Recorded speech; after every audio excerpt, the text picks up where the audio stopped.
Well, guys, I got the bike home and going over everything. Looks as though the cotter pin came out. So I don't know if I didn't put it in right or if it was just come apart or what the deal was. But the cotter pin came out, causing the castle nut to fall off, causing extra slop in there, which caused the wheel bearing to come loose and go bad prematurely. Boots coming torn, I guess, from grinding where the machine dropped on this corner.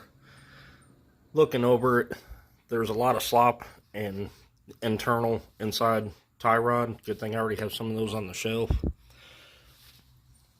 But then as I come over here to the passenger side, there's a little bit of slop in there, so I'm going to take that wheel off and investigate that as well. But what actually got me checking the steering, the tie rods,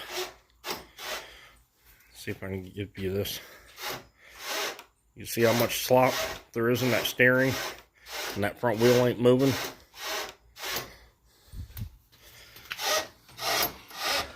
See that inside tie rod right in the center of the screen there. That inside tie rod is shot. So I'll be replacing these tie rods. And then I come back here while I got in the air and start checking it. Notice a little bit of play in this rear end. And if you watch,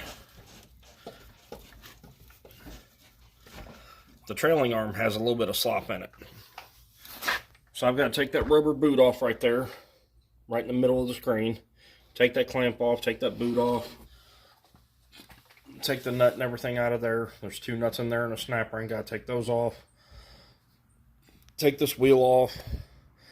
I'm just going to go around the bike. Things I should have done a long time ago. When I actually did the rebuild on this bike, once I was getting closer to the finished product, I started skimping, trying to cut corners, because I already had so much money invested into it, time and money.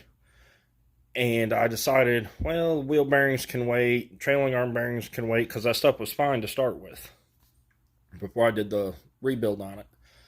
So I figured I'd slack off on it and wait, but now everything's happening at once. So I'm just going to go through. I'm going to replace all 4 axles. I'm going to replace all the brakes, the brake rotors, replace all 4 wheel bearings. I'm going to replace the trailing arm bearings, and of course the inner and outer tie rods. I actually have tie rods already laying here because I had planned on using them on another project. So good thing I already have those on hand.